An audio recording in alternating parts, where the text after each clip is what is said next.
Hello, everyone, and welcome to Slash Film Daily for February 8th, 2018.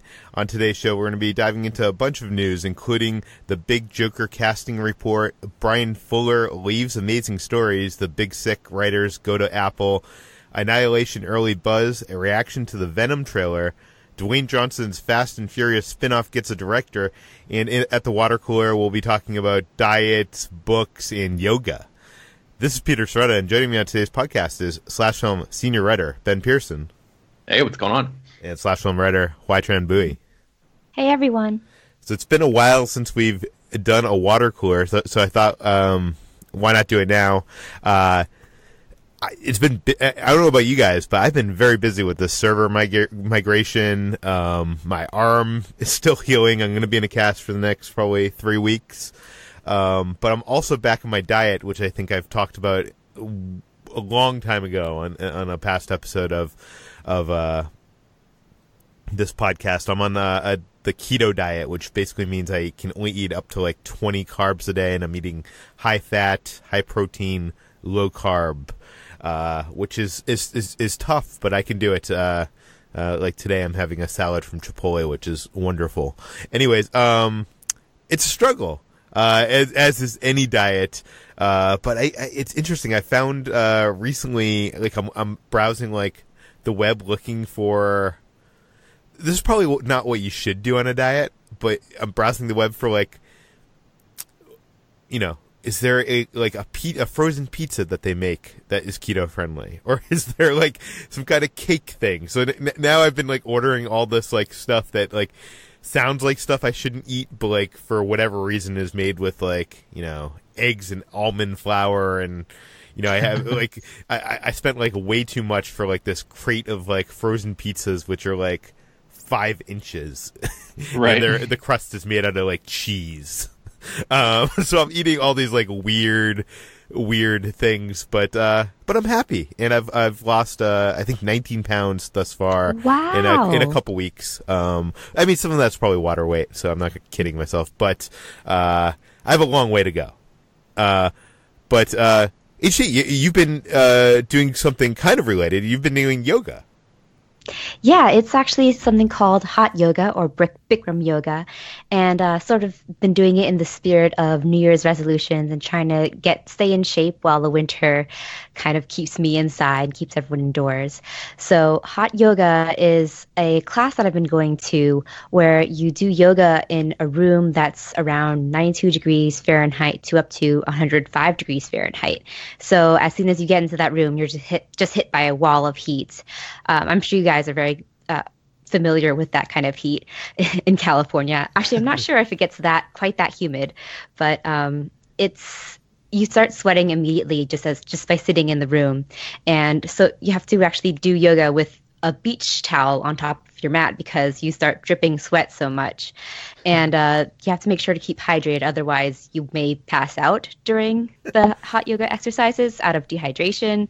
And at one point, I've done it a couple times. I remember seeing this one woman who was going really hardcore. Like, you can go at your own pace, but some people go like extremely aggressively at it. She had like an entire gallon of water right next to her, and she had finished it by the end of the class.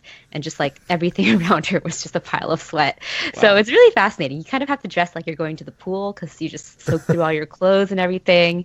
So yeah, it's been really good. It's really tiring. More so it's just like exhaustion than like your muscles or anything like that. But it's really good, I think. I can't even imagine doing yoga in that kind of heat because a couple years ago I did some yoga, watching some videos online and doing yoga in front of my computer. And I was doing that straight for like, a couple months. And every time I did it, I was sweating my ass off in a cool, comfortable environment. So I can't imagine doing it at 92 degrees. I probably would have passed out. But Ben, the two of us have been doing all this activity. What have you been up to? I know. I feel like I should talk about doing something active, but I've just been sort of laying around reading books and stuff. One of the ones that I wanted to mention today was I recently read A Knight of the Seven Kingdoms, which is sort of a spin-off book by George R.R. Martin that is set in the world of Game of Thrones. It takes place I think about 100 years before the events depicted in A Song of Ice and Fire and the HBO series.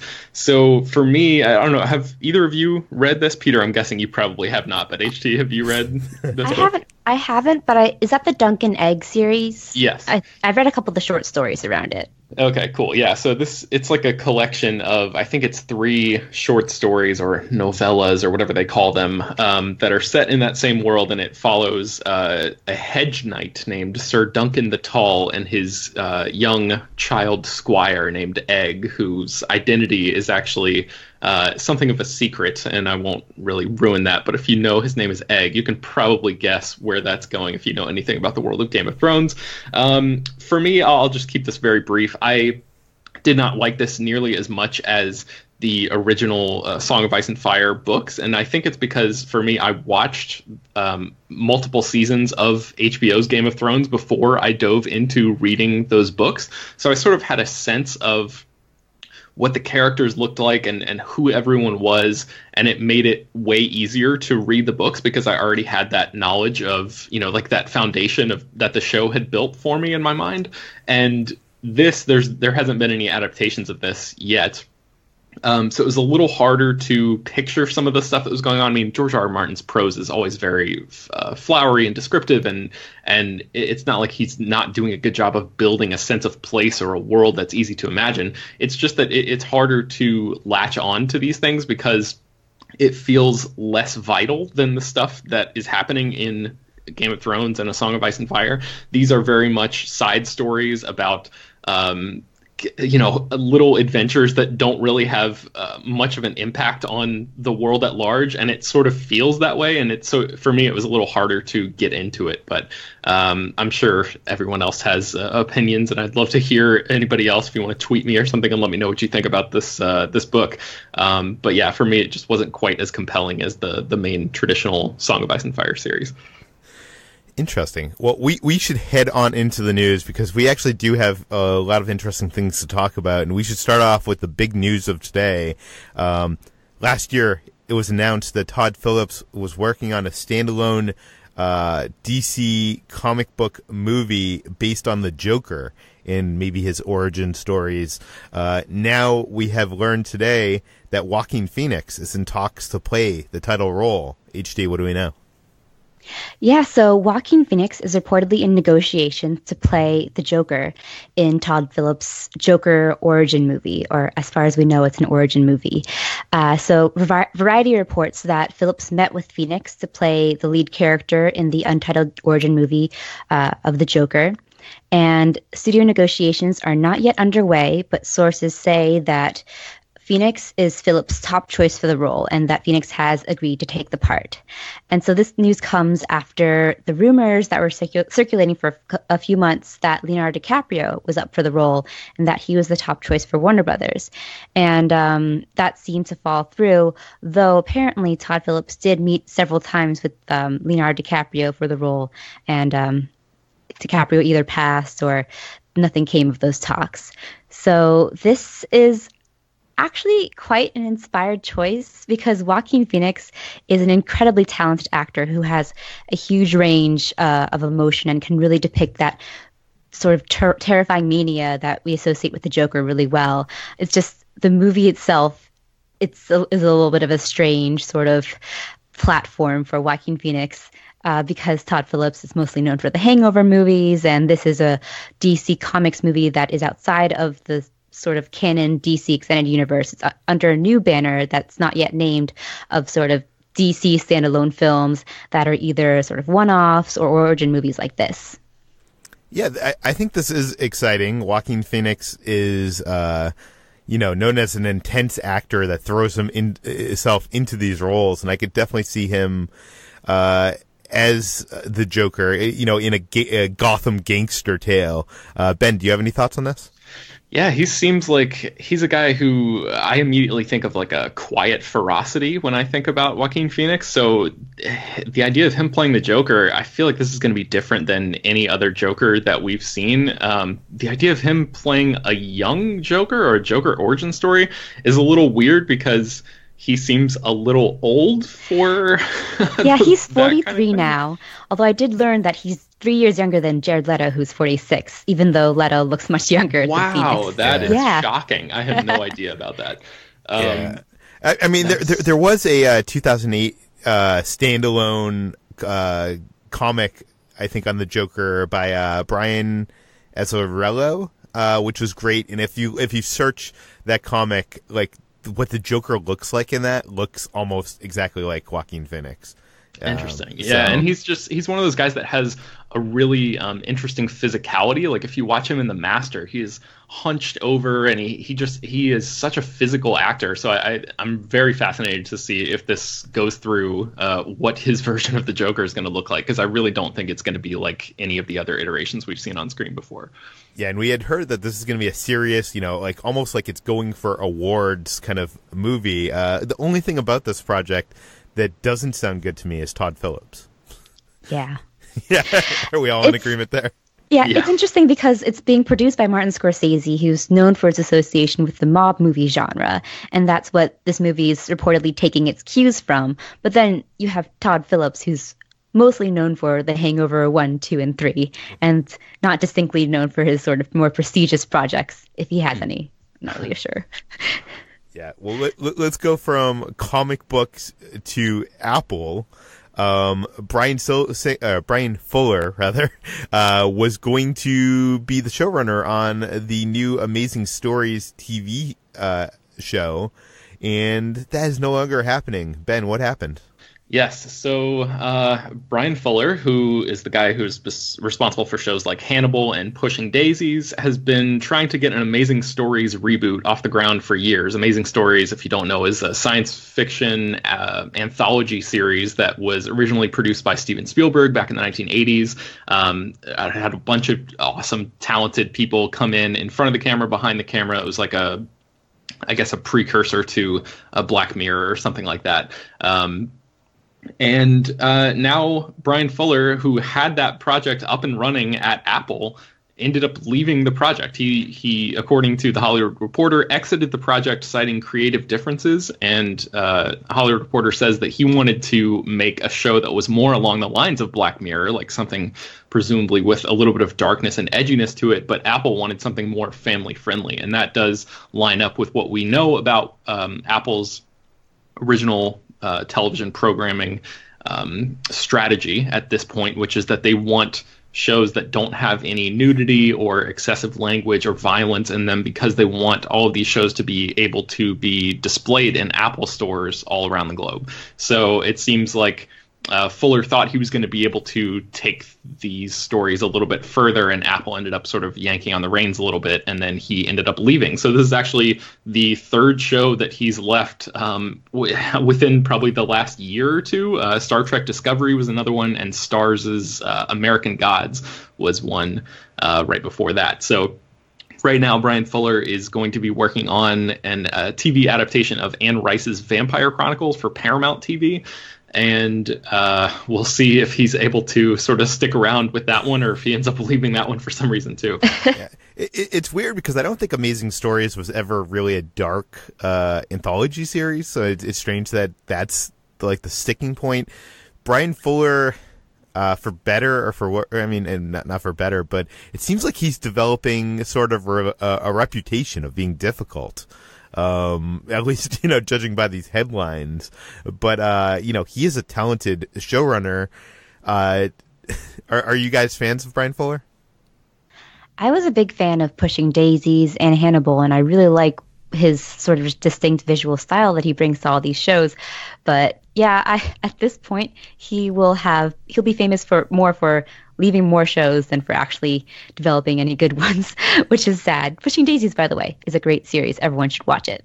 Yeah, I haven't really seen any of his stuff. I know he's much beloved in the TV watching community. But I don't know. I sort of feel like he's making the right call walking away from these projects. If they're not aligning with what he wants to do, I think I'd rather see him move on to something that he's actually passionate about, instead of just sort of take these lumps and put out a product that doesn't represent his vision. So Yeah, I agree, Peter. It certainly is not looking good for him, in terms of all these headlines and stuff. But ultimately, hopefully, it'll shake out a little bit for him. What he needs to do is go to Netflix, because Netflix allows the showrunners and filmmakers to do whatever they want, from what I understand. Yeah, there's a joke on South Park the previous season where somebody called in to Netflix's headquarters and they're like, "This is Netflix, you're greenlit." Like that was they basically just greenlight anything.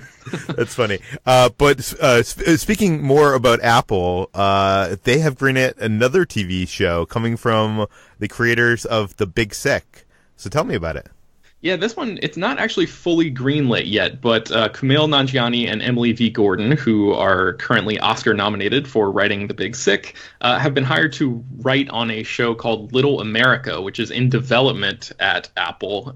They are actually going to be working with Lee Eisenberg, who is a longtime writer-producer of The Office, and Alan Yang, who's the co-creator of Netflix's Master of None. And Little America is based on the true stories that are found in Epic magazine, and it's all about the immigrant experience in America. They have a brief little breakdown here that I can read for you guys. It says, "Everyone here came from somewhere else. Even Native Americans crossed the Bering Strait at some point. This is the basic American idea, an identity open to all, but it can be easy to forget from inside. And that's when politics can turn ugly, as it has recently, with our political narrative becoming a story of blame and fear. Little America is meant to counter that narrative with a fuller portrait of our most recent arrivals. Here we present just a few stories. These stories are a small collective portrait of America's immigrants, and thereby a portrait of America itself." So this show is going to tell immigrant stories from the inside out. As we've seen in The Big Sick, Kumail Nanjiani and Emily Gordon are especially talented at doing that. And Alan Yang, who is responsible for co-writing most of Master of None's best episodes, is also really adept at doing this. He wrote the season 2 episode New York, I Love You, which I don't know if you guys are caught up on Master of None, but it's a really, really gorgeous piece of TV that basically pushes pause on the entire narrative of the second season to tell these side stories about random characters in New York City, one of which is an immigrant cab driver. So it's a really great piece of TV that works just as a piece of TV by itself. You don't even have to watch any of Master of None to really understand it or appreciate it. So I would recommend, even if you guys, for some reason out there, if you're listening and have no interest in Master of None whatsoever, seek out this episode just to get a sense of what Alan Yang can do. And that has me pretty excited about this project as long as Apple ends up picking it up. Yeah, this sounds interesting. I think, I love these guys, and I love, they are able to tackle some stuff with humor and heart, and I think they're the perfect people to be tackling a show like this. Although, with Apple, you can't get too dark, I hear. So, yes. But let's move on to, speaking of too dark, let's move on to Annihilation, which is coming out soon. The first screening just happened in LA and New York, and the first reactions have hit the web. Although I think the review embargo is the day before release, which is usually not a good sign. So, HT, what are the first reactions to Alex Garland's new movie? So the first reactions on social media to Alex Garland's follow-up to his directorial debut, Ex Machina, kind of flies in the face of all we've been hearing about Annihilation since now. Paramount has been sort of having an uneasy approach to it, and the review embargo is up until the day before its release. But this movie is getting almost universal critical acclaim, and I'm going to throw it over to Ben, actually, because he's one of the people that I cited in this rundown of the early social media reactions. So, Ben, what did you think about Annihilation? Yeah, I don't want to get too much into it because, as you said, the review embargo is a little bit later on, but I'll read you guys my tweet. And I said, this is the type of sci-fi that we always say that we want to see. It's bold, challenging, singular, visually dazzling, and I would not be the least bit surprised to see it hailed as a masterpiece, and it might actually be one. So this movie is it makes complete sense to me after seeing it why Paramount is a little worried about its box office prospects, because I don't think this is the kind of movie that's going to do well and perform well for them financially. But it is a really staggering piece of work, and it's something that I think anybody who appreciates. I think challenging is the key word in my sort of mini review there. It is a movie that that really forces you to come to grips with what it's trying to do in a pretty serious way. The ending is pretty nuts. It gets almost impressionistic at certain points. And that's probably all I'm allowed to say about it at this point. I would say we should read some other tweets, but I think you pretty much summed up what everybody is saying on this article. Essentially everyone's saying the same. It's a new sci-fi classic. It's brilliant. It's a mindfuck, and gorgeous, and just completely challenging and cerebral. So I think that is the general consensus for Annihilation. So I mean, so far critics seem to be loving it. If you were going to project an audience score for this movie, Ben, a general audience, the Rotten Tomatoes audience score, what do you think that audience score would be? Maybe like around 50 or something. I don't really know, because it's just it's such a slow. It's a very movie, divisive. I think it's just it's hard to really get into it, but I think it's a movie that takes its time, and I know that audiences are not always ready and equipped to handle something like that. So I think really a lot of Paramount's worries about whether or not audiences would react well to this movie were pretty well founded. And I'm surprised that a major studio is releasing this thing. But it is really like an artistic success above all else. So we'll see how people end up taking to it. Well, I am now. It mostly frustrates me that Paramount stood its ground in defending Darren Aronofsky's, I think, equally divisive Mother last year, but is completely waffling when it comes to Annihilation. Yeah, it'll be interesting to see. Well, it might also be that they're licking their wounds after Mother not doing so well. So. That's true. Yeah, I'm just glad that they didn't, pull a Cloverfield paradox and dump the whole thing to Netflix. I know they did it in a lot of like international territories and stuff, but Paramount Pictures is actually releasing this in the United States, and people will be able to go see this movie in a theater, and that's kind of a big deal. So I mean, even if they're not, coming out of the gates, guns blazing to defend the movie, I think just the fact that they decided to release it says a lot about what they care about as a studio right now. Well, I will say this: the marketing for the movie seems to appeal to people that want to see like alien films and stuff. Like, I think it's I don't know. I think it's going to bring people in, but I'm wondering if those people are going to like this film. But I'm more excited to see this than ever before after reading these reactions. But we should move on to Venom. The first trailer for Venom hit the web today. The Tom Hardy movie from Sony Pictures, the Spider-Man universe movie without Spider-Man. The film just ended production recently, I think, right? And they already have a teaser trailer. I'll start this off. This is a bad teaser trailer. This is like really horrible. First of all, you don't see Venom. I totally understand why you wouldn't. We see some kind of symbiote thing in a container. I don't know. The whole thing just feels very like, if you told me this was a Netflix original Marvel series, I would have believed you. Like, It doesn't look big or fantastic. I mean, there is like a part where there's like these two cars that come crashing in a car chase. I don't know. Even that looks like a TV level stunt, though. Mm-hmm. Yeah. I didn't have much faith about this movie beforehand, but the talent involved in it looks high caliber. And even like when they have a shot of Michelle Williams, that's Michelle Williams, right? Yes. Yeah, Michelle Williams, kind of having a reaction. It kind of like, she's so good in, these Academy Award caliber performances. And this, like, I instantly am like, oh, this is the Michelle Williams from Oz and the Great and Powerful, not from, you know, I mean, like, I always forget that she was in that movie. So, HT, what are your thoughts on this? Yeah, severe disappointment. Just the fact that not only is there no Spider-Man, but there is no Venom in this movie.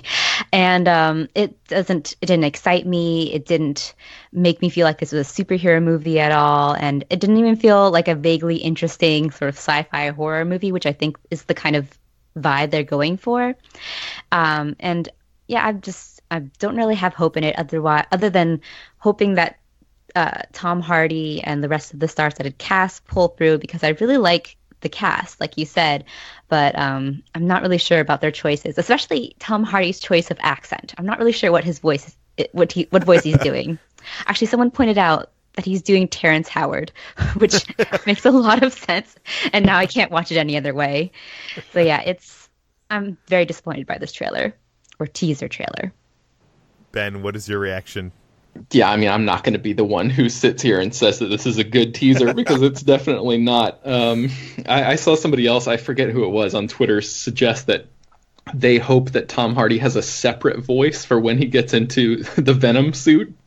And I really hope that as well, because at this point, Tom Hardy, it just seems like he just does voices. That's like his thing. You know, it's like almost impossible for him to do a straight line reading anymore. I wonder if it's some sort of compulsion with him now. But yeah, this just looks so bland and generic. And I think Chris mentioned it in his write-up of the trailer. It's like, if this Venom logo did not pop up at the end, I don't think anybody would know what the hell this movie even is supposed to be.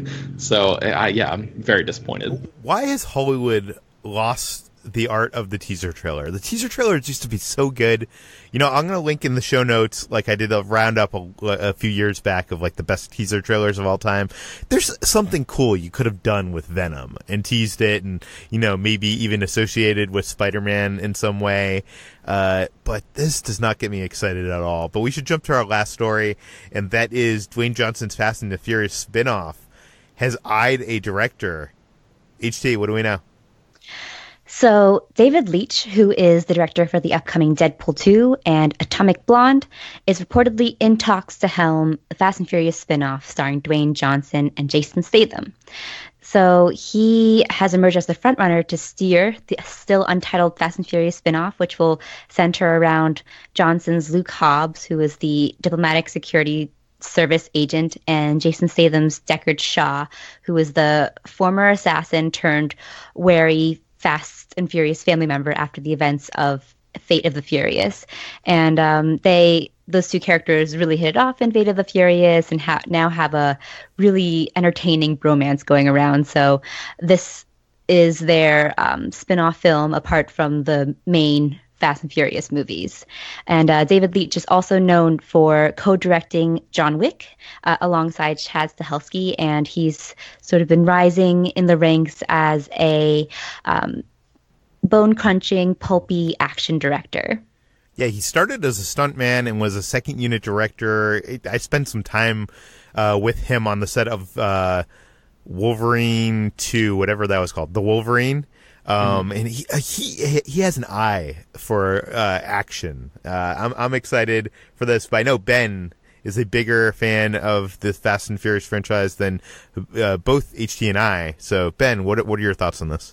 I mean, justice for Han, guys. Like, this is, I mean, aside I'm still from angry that, about that. I know. I guess putting that aside, the idea that Deckard Shaw is just being accepted into this group, I think Leitch is a really awesome choice for this. I think, as you saw with the long continuous shot in Atomic Blonde, that stairwell fight sequence, he really knows how to frame action well. As you said, Peter, coming from a stunt coordinator background, he is the guy who really has a good sense of geography, and he knows how to get across the things that need to come across in really cool, compelling action sequences. So for me, this movie, basically all we've seen so far of the relationship between Hobbs and Shaw has been nothing but action sequences. So if they continue that, even as maybe more of like a buddy partner kind of bromance vibe in this spin-off movie.